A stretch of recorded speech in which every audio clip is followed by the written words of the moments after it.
Hello అండి అందరికీ నమస్తే వెల్కమ్ బ్యాక్ టు గైష్ వ్లాగ్స్. ఇవాళ రెసిపీ వచ్చేసి బీచ్ సైడ్ ఫిష్ పులావ్. ఈ రెసిపీని మీరెక్కడైనా వినుంటే కమెంట్ చేయండి, అలానే ఎప్పుడైనా ట్రై చేస్తున్నా సరే కమెంట్ చేయండి. టేస్ట్ వచ్చేసరికి చాలా బాగుంటుంది. అలానే చేసే ప్రాసెస్ కూడా చాలా ఈజీ అండి. చాలా ఈజీగా నీట్గా ఎలా చేసుకోవాలో చూపిస్తాను. ఒక్కసారి ఈ బీచ్ సైడ్ ఫిష్ పులావ్ని ట్రై చేయండి హోమ్మేడ్గా. డెఫినెట్లీ మీ ఫేవరెట్ అయిపోతుంది, అంత టేస్టీగా ఉంటుంది. ఈ రెసిపీ వచ్చేసి కొంచెం డిఫరెంట్ అండి. అరిటాక్లో మొత్తం బిర్యానీని ప్యాక్ చేసి చేసుకునే రెసిపీ అనమాట. ప్రాసెస్ వచ్చేసరికి కొంచెం లెంతీ అయినా సరే టేస్ట్ అయితే చాలా బాగుంటుంది. ఇలా ఈ రెసిపీ వేడివేడిగా ఉన్నప్పుడు తింటే అస్సలైన టేస్ట్ అనేది తెలుస్తుంది. ఈ రెసిపీ మీరు కంపల్సరీ ట్రై చేయాలంటే కంపల్సరీ ఇలా ఫుల్ ఫిష్ అయితే తీసేసుకోండి. ఇలా ఫుల్ ఫిష్ అయితేనే బాగుంటుంది. ఒక పక్కన ఇలా పొగలు వస్తూ ఉండి తింటూ ఉంటే మాత్రం టేస్ట్ అయితే అదిరిపోతుందండి. చాలా బాగుంటుంది. ఫుల్ ఫిష్ తీసుకోమంటున్నారు, లోపల సరిగ్గా కుక్ అవుతుందా ఫ్రై అవుతుందా అని ఆలోచిస్తున్నారు కదా. చాలా మంచిగా ఫ్రై అయిపోతుందండి, ఎందుకంటే దీన్ని మనం 3 times వరకు ఫ్రై చేస్తాము. ఇలా 3 times ఫ్రై చేసినప్పుడు కూడా డిఫరెంట్గా అయితే ఫ్రై చేస్తాము. ఓకే, నార్మల్గా సాల్ట్ కారంతో పాటు మనం నార్మల్గా ఫ్రై చేసేలా కాకుండా ఇలా మనం పుదీనా కరివేపాకుతో కూడా మంచిగా ఫ్రై చేసుకోవడం వల్ల ఎక్స్ట్రా టేస్ట్ అనేది వస్తుంది. ఎలా చేసుకోవాలో చూపిస్తాను. ముందుగా ప్రాసెస్లోకి అయితే వెళ్ళిపోదాం. ఫస్ట్ నేను చూపించేవన్నీ తీసుకోండి. అన్నీ గ్రీన్ కలర్లో ఉన్నాయి. పుదీనా, కొత్తిమీర, కరివేపాకు, పచ్చిమిర్చి, అలానే ఒక చిన్న సైజ్ ఆనియన్, 3-4 వెల్లుల్లి రెమ్మలు. ఇప్పుడు వీటిలన్నిటిని మిక్సీ జార్లోకి అయితే ట్రాన్స్ఫర్ చేసేసుకోండి. మొత్తం అన్నీ మెత్తగా పేస్ట్ కింద అయితే మిక్సీ పట్టేసుకోండి. ఈ పేస్ట్తో ఫ్రై చేసుకోవడం వల్ల ఈ ఫిష్ అనేది ఇంకా మంచి టేస్ట్ అనేది వస్తుందండి. దీంట్లో మనం కారం అనేది ఎక్కడా కూడా యాడ్ చేయం కాబట్టి పచ్చిమిర్చి అనేది కొంచెం ఎక్కువైతే యాడ్ చేసుకోండి, ఘాటుగా బాగుంటుంది. అలానే వెల్లుల్లి ఫ్లేవర్ కూడా ఎక్కువ ఉంటే బాగుంటుంది. 3-4 వెల్లుల్లి రెమ్మలు అయితే తీసుకోండి. ఇప్పుడు వీటిని ఇలా మెత్తగా పేస్ట్ కింద అయితే మిక్సీ పట్టేసుకోండి, పక్కన పెట్టేసుకోండి. ఇప్పుడు ముందుగా చెప్పినట్టుగా ఇలా ఫిష్ అయితే తీసేసుకోండి. ఫుల్ ఫిష్ అయితేనే బాగుంటుంది. ఇప్పుడు నార్మల్గా మనం ఫిష్ని ఎలా మ్యాగ్నేట్ చేసుకుంటామో సాల్ట్, పసుపు, కారం, ధనియా పొడి, అల్లం వెల్లుల్లి పేస్ట్, 1 స్పూన్ ఫిష్ మసాలా కూడా యాడ్ చేసుకోండి. ఇప్పుడు చేపకి ఫస్ట్ ముందుగా అల్లం వెల్లుల్లి పేస్ట్ అయితే అప్లై చేసేయండి. టోటల్గా ఇలా మొత్తం చేపకంతా అప్లై చేసిన తర్వాత ఇప్పుడు ముందుగా చూపించిన స్పైసెస్ అన్నీ కూడా ఒకేసారి అయితే యాడ్ చేసుకోండి. మొత్తం చేపకి బాగా పట్టించేలాగైతే అప్లై చేసుకోండి. మీరు ఎంత బాగా స్ప్రెడ్ చేసుకుంటే చేపకి ఎంత బాగా పట్టి ఈజీగా కూడా ఫ్రై అయిపోతుంది. అలానే చాలామంది వాటర్ వేసి అయితే స్పైసెస్ అన్నీ కలుపుతారు. వాటర్ కాకుండా ఆయిల్ వేసుకుండా అయితే స్పైసెస్ అన్నీ బాగా కలిసేలా కలుపుకుండా అయితే అప్లై చేసుకోండి. నేను వచ్చేసరికి 2 చేపలు అయితే తీసుకున్నానండి. ఇలా ఫుల్గా ఉన్న హెడ్తో ఉన్న చేపలను అయితేనే తీసుకోండి. చేపలు 2 కన్నా ఎక్కువ తీసుకుంటే అరిటాక్ అనేది ఈజీగా బ్రేక్ అయిపోతుంది.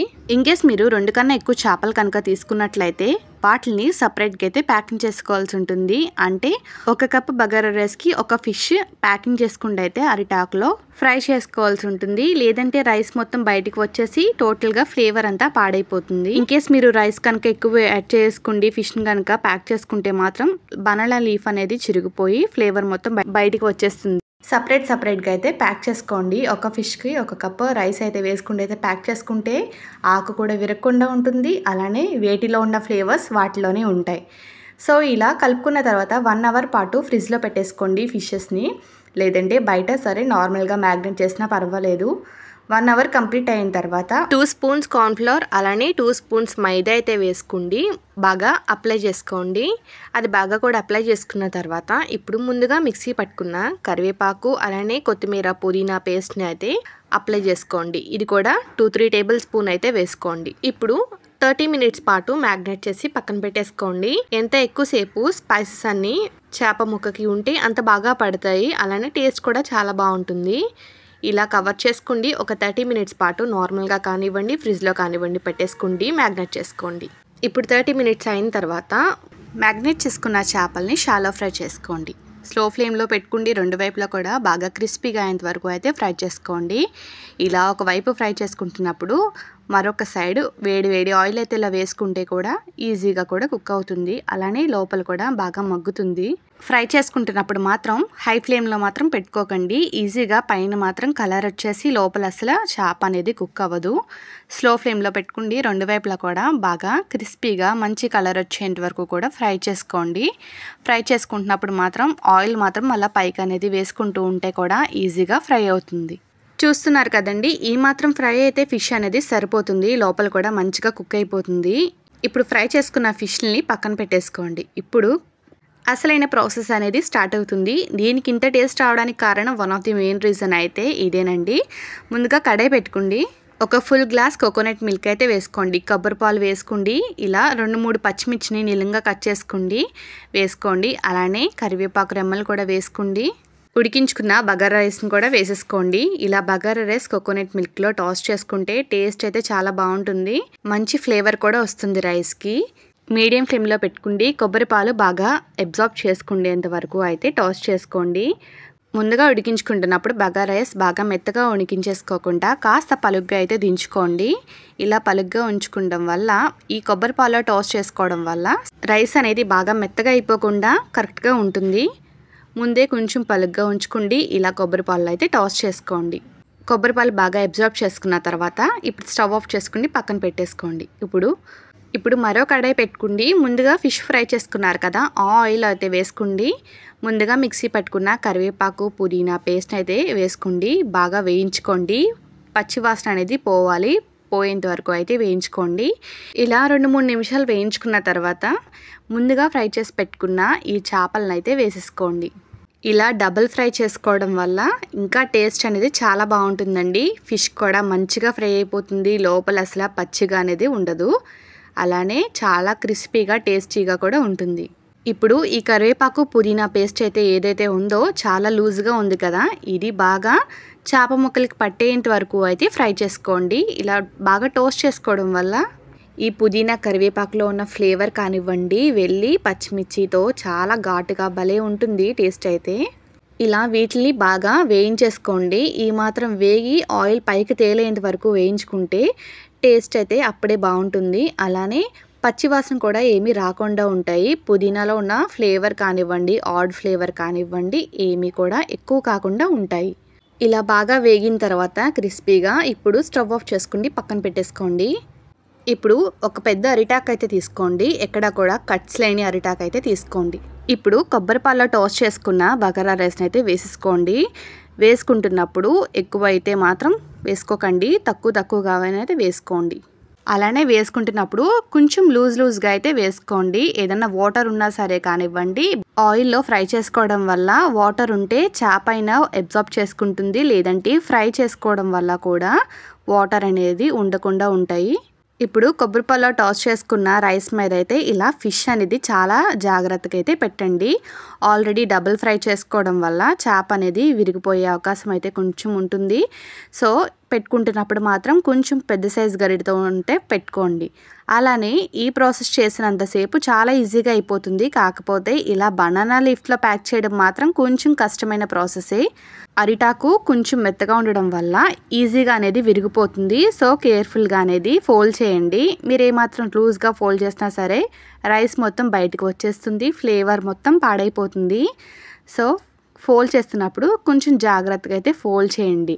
ఇలా ఒక 5-10 నిమిషాలు స్లో ఫ్లేమ్లో అయితే ఆయిల్ వేసుకోండి. కడాయిలో ఇలా ఫోల్డ్ చేసుకున్న బగారా రైస్ బనానా లీఫ్ని అంతా పెట్టేసుకోండి. 5-10 నిమిషాలు స్లో ఫ్లేమ్లోనే ఫ్రై చేసుకోండి.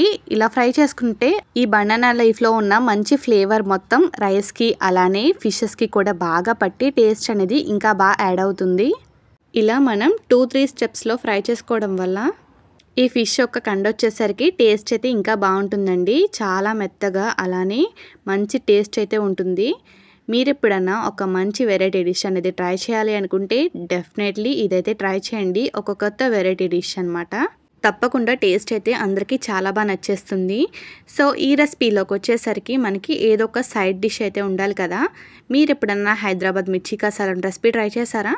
సో ఈ హైదరాబాద్ మిర్చి కసాలం రెసిపీ అయితే దీంట్లోకి మంచి కాంబినేషన్గా ఉంటుంది. అలానే గోంగూర రొయ్యలు కూడా ఒక మంచి కాంబినేషన్ అనమాట దీంట్లోకి. సో ఈ హైదరాబాద్ మిర్చి కసాలం రెసిపీ ఎలా చేసుకోవాలో చూపిస్తాను.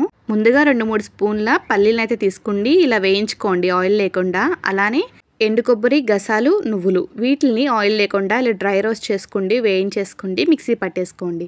ఇప్పుడు ఒక ప్యాన్లో ఆయిల్ వేసుకోండి. మెంతులు, ఆవాలు, మెంతులు కలర్ చేంజ్ అయిన తర్వాత ఒక స్పూన్ జీరా అలానే ఒక ఎండుమిర్చిని కూడా వేసుకోండి, వేయించుకోండి.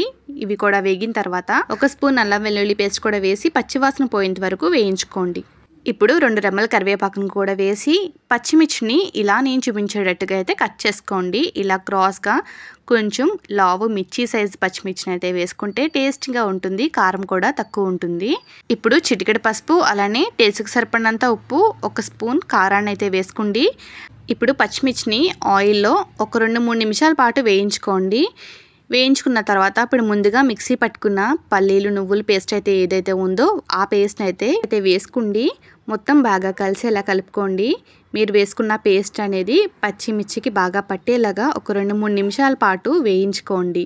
ఇలా వేయించుకోవడం వల్ల పల్లీలు నువ్వుల్లో ఉన్న మంచి ఫ్లేవర్ మొత్తం వాటిలోకి వెళ్ళి టేస్ట్ అనేది ఇంకా బాగుంటుంది. ఇప్పుడు ఒక 1/2 గ్లాస్ వరకు వాటర్ వేసుకోండి. బాగా దగ్గర పడేంత వరకు ఉడికినిచ్చేసుకోండి. ఇది కొంచెం టైట్ కన్సిస్టెన్సీలో రావాలి. మరీ జారుగా కాకుండా అలానే మరీ గట్టిగా కాకుండా మంచి గ్రేవీగా అయిన తర్వాత అయితే స్టవ్ ఆఫ్ చేసుకోండి.